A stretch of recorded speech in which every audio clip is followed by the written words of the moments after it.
In 334 BC, Alexander, king of Macedonia, began one of the greatest military campaigns in history, against the superpower of the age, the Persian Empire. Just 20 years old, his brilliant and fearless leadership won him battle after battle. And in an astonishing 10-year campaign that took him to the edge of the known world, he carved out one of the largest empires ever known. Few men have had such a massive impact on the course of history.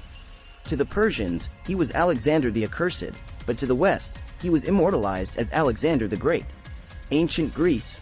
From around 500 BC, this rugged land was the scene of remarkable developments in art, philosophy, and warfare.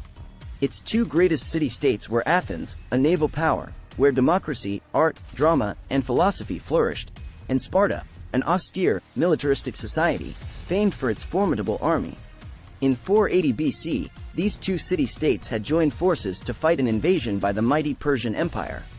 At the narrow pass of Thermopylae, a small Greek force, led by 300 Spartans, held up the enormous Persian army for 3 days before they were finally encircled and killed. Then, in the Straits of Salamis, the Greek fleet defeated the Persian navy. But they couldn't prevent the Persians burning the sacred temples of the Athenian Acropolis. The next year, at Plataea, the Greeks won a decisive land battle against the Persians and forced them to abandon their invasion. The next 50 years were the golden age of classical Greece. But rising tension between Athens and Sparta, and their allies, eventually led to war, dragging the Greek world into decades of destructive fighting. Wars between the Greek city-states continued for almost a century, leaving them exhausted, and vulnerable to a new, rising power to the north. For centuries, sophisticated Greeks had viewed the mountainous kingdom of Macedonia as a backwater, Hicksville barely Greek at all. But under King Philip II, Macedonia emerged as a formidable military force.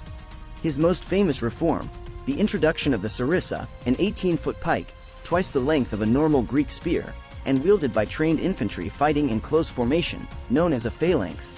In 338 BC, at the Battle of Chaeronea, Philip's army crushed the joint forces of Thebes and Athens. Through alliance and conquest, Philip had already gained control over most of his neighbors.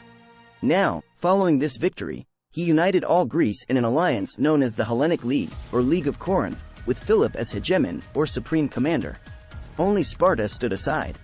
Philip began to plan a great campaign, a pan-Hellenic, or all-Greek, war against the Persian Empire. Their old foe was now an ailing superpower, its great riches ripe for the taking.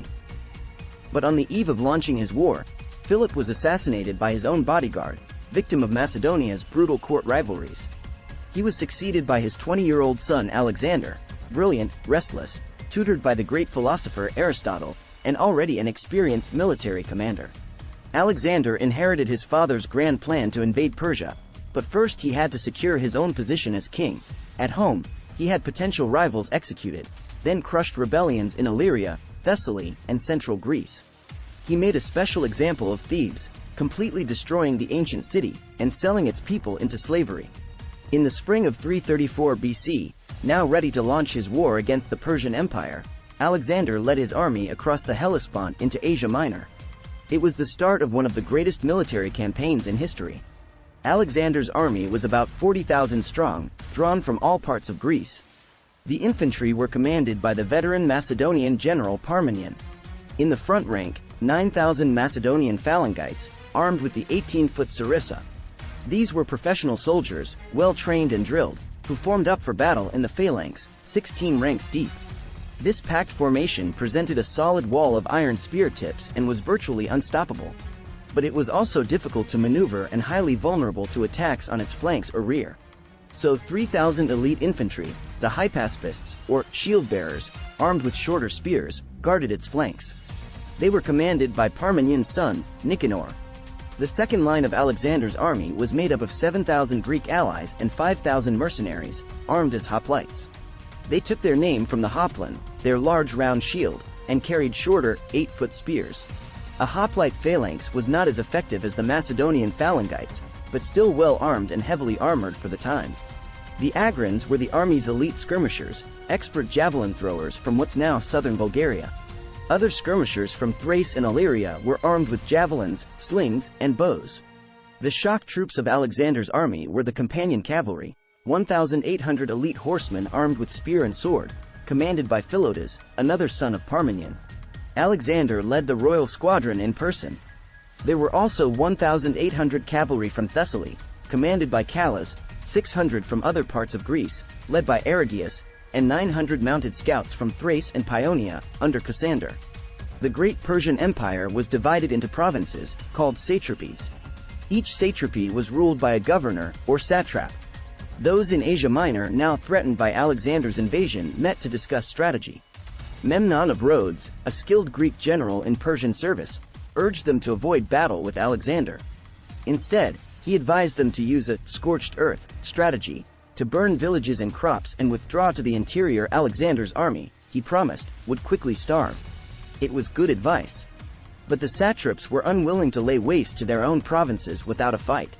So they decided to face Alexander's army at the river Granicus. The Persian army formed up behind the river, which was shallow but 60 feet wide with steep banks. Their front line was a wall of cavalry, about 10,000 horsemen from across the empire, Medes and Hyrcanians from modern Iran, Bactrians from Afghanistan, and Paphlagonians from Turkey's Black Sea coast. Behind, in reserve, were the infantry, several thousand Greek mercenaries, a common sight in Persian armies at this time. These men fought for Persian gold and were armed with the round shield and short spear of hoplites.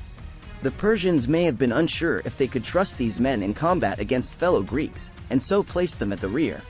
Alexander, determined to attack and destroy this Persian force before it could retreat, raced to the Granicus with his best troops.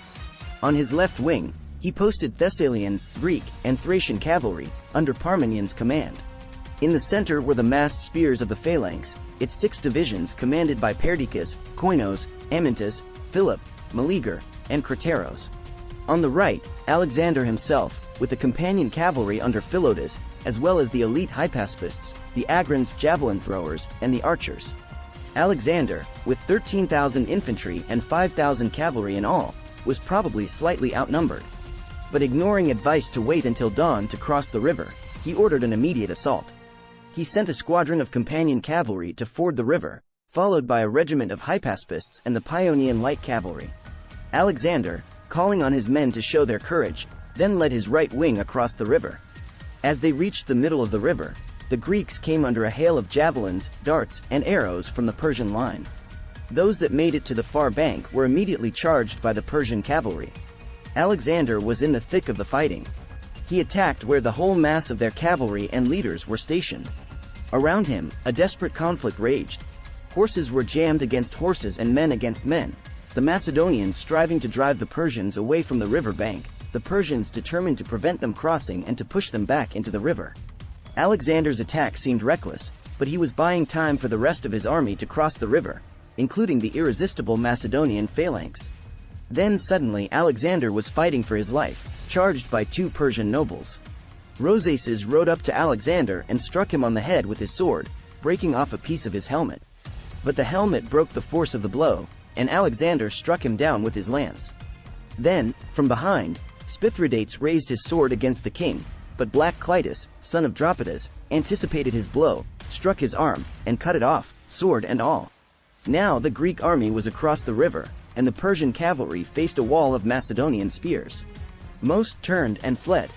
The speed and shock of Alexander's attack meant Persia's Greek mercenaries hadn't even had time to join the battle. Alexander, in a blood rage, or possibly regarding these Greeks as traitors, ignored their appeals for mercy. The mercenaries were surrounded on all sides and massacred. Alexander had won a great victory. Asia Minor now lay at his mercy. But the Persian Empire was still a land of immense wealth and power. Already, it was mobilizing its vast resources to face him. If Alexander was to conquer this empire and take his place in history, he'd next have to face Darius, King of Kings, himself. In 334 BC, Alexander, the 21-year-old king of Macedonia, led a coalition of Greek forces against the greatest power of the age, the Persian Empire.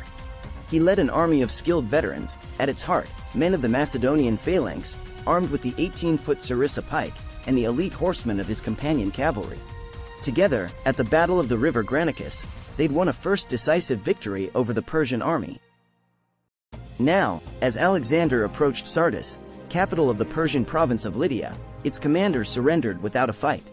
But before Alexander could advance further, he needed to neutralize Persian naval power. Persia had a powerful fleet, with major naval bases around the eastern Mediterranean that could potentially cut his lines of communication back to Greece. Rather than challenge the Persians at sea, Alexander decided to attack their nearest bases, the Greek coastal cities of Miletus and Halicarnassus. Both put up determined resistance but were taken by winter. The following spring of 333 BC, Alexander continued his advance into Lycia and Phrygia. At Gordium, he was shown the legendary Gordian knot. A prophecy said that whoever could unpick it would rule all Asia. Alexander simply took his sword and sliced it in half. Meanwhile, Memnon of Rhodes, a skilled Greek general in Persian service, led Persian warships into the Aegean and captured the islands of Chios and Lesbos. But after Memnon's sudden death from illness, the offensive was abandoned. 18 months had passed since Alexander's army crossed the Hellespont and invaded the Persian Empire.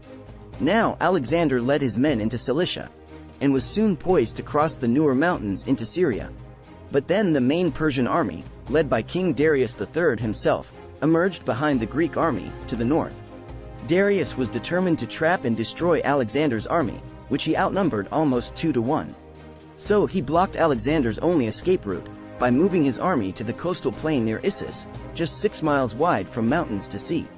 The narrow battlefield would force Alexander to fight, but it also prevented Darius exploiting his huge numerical advantage. His army, by some estimates, was up to 100,000 strong, and contained some of the finest soldiers in his vast empire, including 10,000 of his own household troops, known as the Immortals. His best cavalry were massed on his right, towards the sea, where the ground was better for horses. His best infantry, his Greek mercenary hoplites, formed the center. Persian infantry formed his left wing. Alexander deployed his own army for battle, once again entrusting his left wing, nearest the sea, to Parmenion, with the Greek cavalry and infantry. In the center, as always, was the Macedonian phalanx. Alexander positioned himself and his best troops on the right wing, toward the mountain slopes, his elite agrons, javelin throwers, his archers, and behind them, the Hydaspes and the companion cavalry. When Alexander saw the strength of the Persian cavalry facing Parmenion on the left, he moved across his Thessalian cavalry to reinforce him.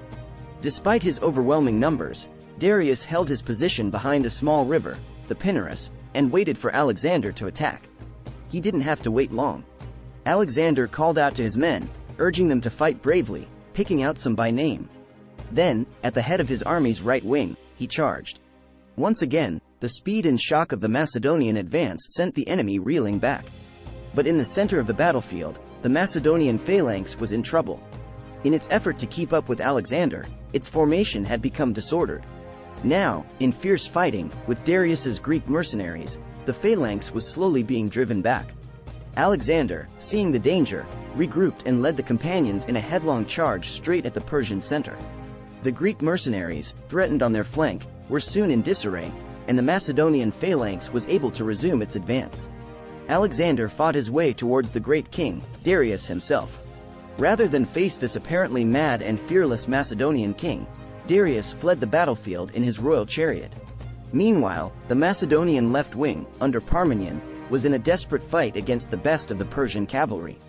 If the Persians could break through here, they could envelop Alexander's army and snatch victory from the jaws of defeat. But Parmenion and his troops fought doggedly and continued to hold the Persians at bay.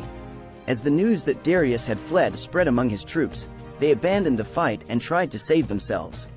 The battle turned into a massacre. Ptolemy, one of the Macedonian commanders, told Alexander there were so many Persian dead, his men had used them to fill a deep ravine so they could cross over it. The Battle of Issus was a stunning victory for Alexander. And amongst the spoils of victory were Darius's wife, mother, and 3 children, all taken alive and well treated by Alexander. With the Persian field army in retreat, Alexander now turned to subduing the western territories of the Persian Empire. The next year, 332, the coastal cities of Phoenicia submitted to Alexander, ending Persian naval power in the Mediterranean. But the island city of Tyre resisted. Tyre's defenders fought bravely and skillfully, even when Alexander began building a causeway to the island, protected by 2 giant siege towers, which they counterattacked with fire ships. But after 7 months, the city walls were breached, and Tyre fell. Most of its citizens were killed or enslaved. Gaza too was taken by siege. Alexander continued to Pelusium, on the Nile Delta, where the Persian governor of Egypt surrendered the entire province to Alexander, along with the royal treasury. At Memphis, priests of this ancient land welcomed Alexander as their liberator from Persian rule and crowned him pharaoh. At the mouth of the Nile, he founded a new city, Alexandria, then traveled to the desert oracle of Siwa, where, according to some accounts, the priests welcomed him as the son of Amun, king of the gods. Alexander returned east to Tyre, where in 331 BC, he received news of trouble back home. Despite his great victories over the Persians, many Greeks regarded Alexander as a tyrant. King Agis of Sparta, with Persian support, now launched a revolt against Macedonia. Antipater, Alexander's commander in Greece, was already dealing with rebellion in Thrace. But he quickly marched south and met Agis in battle near the city of Megalopolis. Even the legendary Spartans were now no match for Macedonian military power. The Spartan army was crushed. King Agis himself was among the fallen. With his base in Greece secure once more, Alexander advanced towards the Persian heartlands, seeking a final showdown with Darius. He received a letter from the Persian king, offering him a fortune in gold, his daughter in marriage, and half his empire in exchange for peace. But Alexander's stunning victories, all the oracles, and acclamations, had now convinced him that his destiny was to rule the world. He rejected the Persian king's offer. He didn't want half the empire, he was coming to take it all.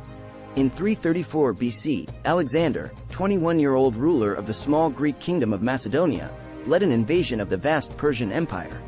It seemed impossible odds, but thanks to Greek military dominance and Alexander's fearless leadership, he won two great battles against the Persians, at the river Granicus and at Issus. Having subdued Persian lands west of the Euphrates River, he now headed east into the empire's heartlands, seeking a final showdown with the Persian king, Darius III. Receiving news that a great Persian army, led by Darius, had assembled at Gaugamela, near modern Mosul in Iraq, he made straight for it. This was Darius's last chance to stop Alexander, and Alexander's chance to smash Persian power once and for all. Darius had chosen to fight on open ground, where his advantage in numbers would be more telling. His soldiers had also worked hard to clear and flatten the terrain, to make it suitable for Persian war chariots. By modern estimates, the Persian army was between 50 and 80,000 strong and made up of contingents from across the empire, infantry from Syria and Babylonia, cavalry from Armenia, India, and Central Asia, up to 200 scythed chariots, even a handful of war elephants. Alexander's army was smaller and may have been outnumbered by as much as 2 to 1. He deployed his units in their usual formation, on the left flank, Thracian and Thessalian cavalry, commanded by Parmenion. In the center, the Macedonian veterans of the phalanx, each armed with their 18-foot sarissa pike. On the right flank, Alexander with his elite cavalry, the companions, and his best infantry, the Hydaspes. These were the units with which Alexander planned to launch his main attack. Greek hoplites formed a second line and supported both wings, which were angled back, to guard against encirclement by the Persians. The battle began when Alexander led his wing out to the right, a move that took the Persians by surprise. Could Alexander really be trying to encircle their huge army? The Persians mirrored his movement, taking troops away from their center, to outflank Alexander, and prevent him from leaving the area they'd cleared for the Persian chariots. But Alexander's unusual maneuver was a trap to entice the Persians to weaken their center. When he saw that it had worked, he ordered his Greek cavalry to charge, to keep the Persians fixed in position. A giant cavalry battle developed on the right wing. Darius, meanwhile, judging this to be the decisive moment, unleashed his chariots. But expert Agrans javelin throwers took out horses and crews, while the Greek infantry opened lanes, allowing the chariots to pass harmlessly through. Now Alexander led his companion cavalry, and parts of the Macedonian phalanx, in a headlong charge straight at the weakened Persian center, fighting his way towards Darius himself. The sudden ferocity of Alexander's assault threw the Persians into panic. The center of the army broke and ran King Darius himself leading the rout. But Alexander's left wing was in serious trouble. Parmenion, facing a huge onslaught by Persian cavalry, was virtually surrounded. Indian and Scythian horsemen had even ridden through a gap in the Greek line, but rather than wheeling and attacking the Greeks from behind, they'd carried straight on to loot their camp.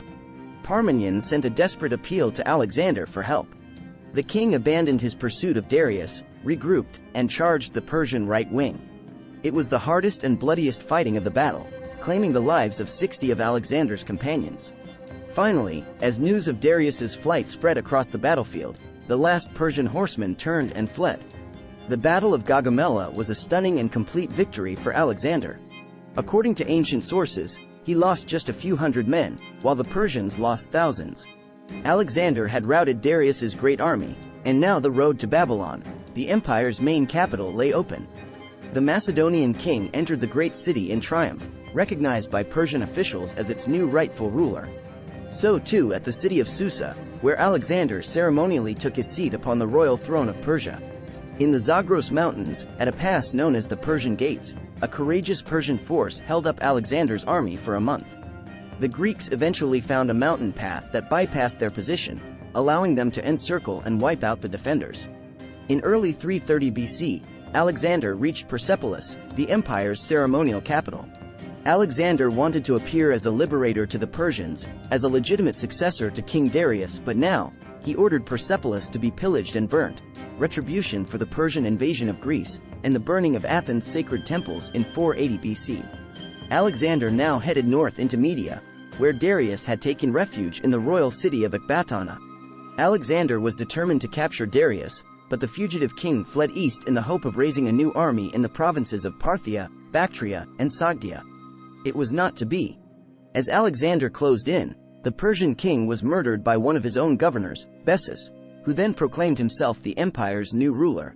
Alexander gave orders for Darius to be buried in the royal tombs of Persepolis, alongside his ancestors. Then he paused to organize his vast new empire. Alexander appointed viceroys to rule the provinces on his behalf, keeping several Persians who had sworn loyalty in their posts. He also allowed Greek troops, who wished, to return home. Then he resumed his march east. His goal, to find and kill the usurper Bessus, subjugate the empire's eastern provinces, and reach the far edge of the world.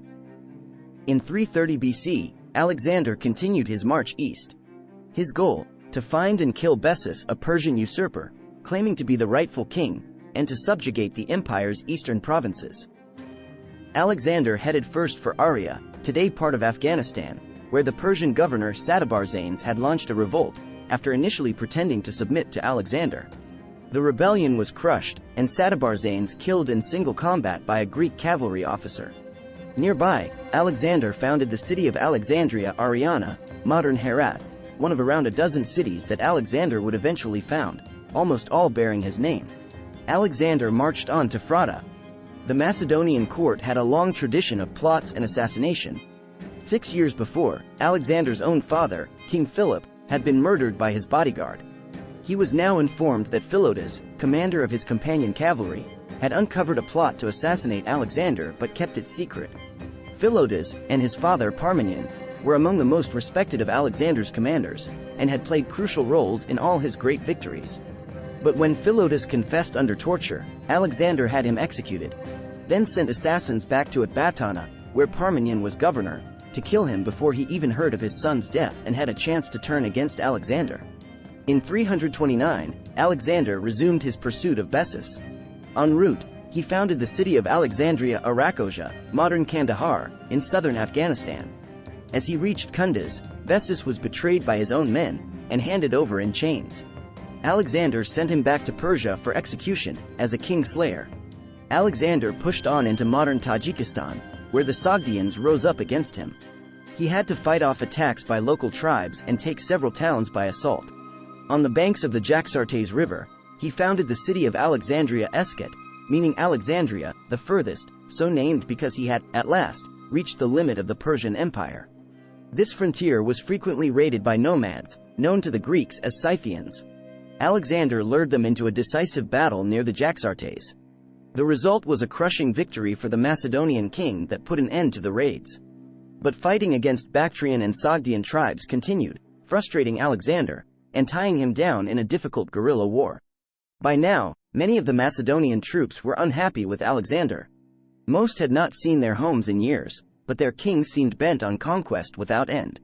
What was worse, he'd begun to adopt the rituals and dress of their defeated Persian enemy, customs they viewed as effeminate and decadent.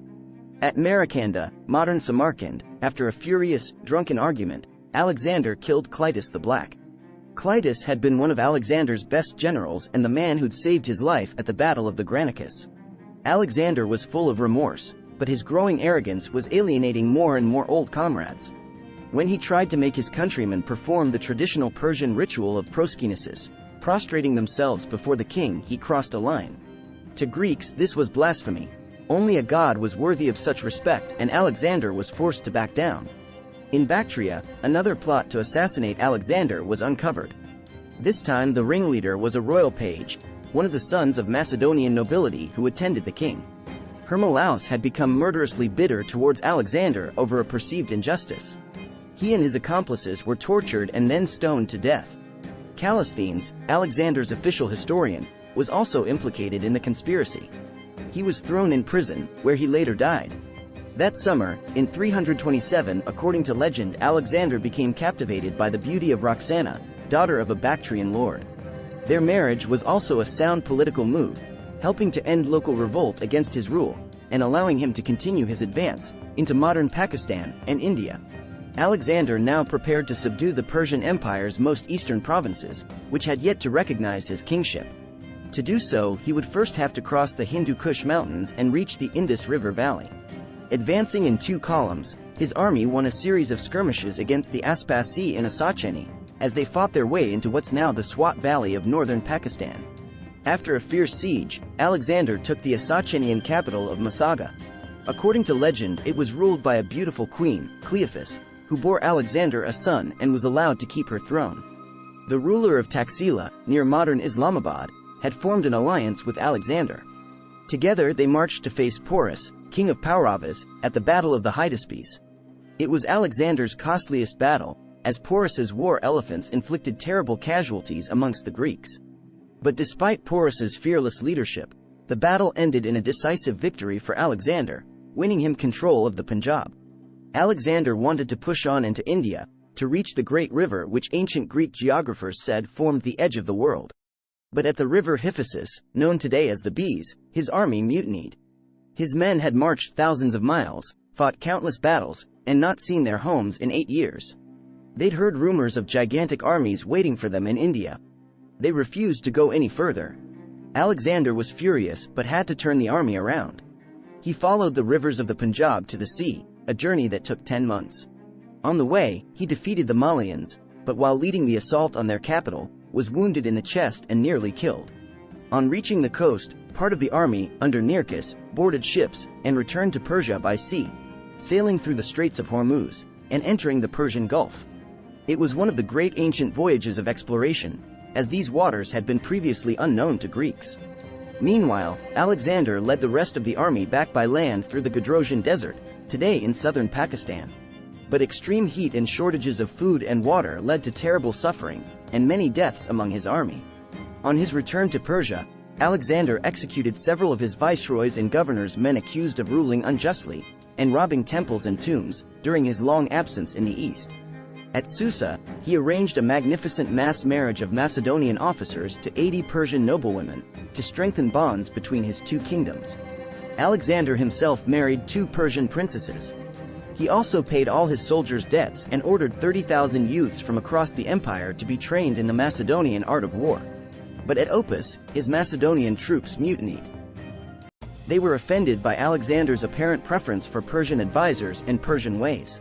Alexander had the ringleaders executed and made a speech to the men, reminding them of the glories they'd won together, leading eventually to an emotional reconciliation. At Ecbatana, Alexander's closest and most trusted friend, Hephaestion, died of fever. The king was grief-stricken, went days without eating, and ordered a period of public mourning across the empire. Alexander waged a successful campaign against the mountain raiders of Kasaea, who not even the Persian kings had been able to subdue. Returning to Babylon, he was met by embassies from distant peoples, come to recognize his greatness: Ethiopians, Libyans, European Scythians, Lucanians, Etruscans, Gauls, and Iberians. Alexander's Bactrian wife Roxana was now pregnant. But as he planned his next campaign, to Arabia and beyond, he developed a sudden fever and died days later, aged just 32. The cause of Alexander's death has never been established. It may have been malaria, cholera, typhus, or poison. Alexander died undefeated in battle. His reputation as a brilliant, fearless, and daring military commander remains undimmed. His decade-long campaign created one of the largest empires ever known, stretching from Greece to Pakistan. But it was vast and unstable, held together only by his own brilliance and name. Alexander left no plans for his succession, and his generals soon began fighting among themselves to carve out their own empires. In the Wars of the Successors, Alexander's widow Roxana and his young son were murdered. His own gold sarcophagus, en route to Macedonia for burial, was hijacked and ended up in Alexandria, in Egypt. Today, its location remains one of the world's great unsolved mysteries. Few men have ever had such an impact on the course of history as Alexander the Great. The breathtaking achievements of his short life ushered in the Hellenistic Age, as Greek ideas spread across the territory of his former empire, fusing with local traditions to trigger new developments in art, science, government, and language. Some of the successor kingdoms to his great empire were short-lived, others endured for centuries, but all, in turn, would fall to new forces, and in the West, to the rising power of Rome.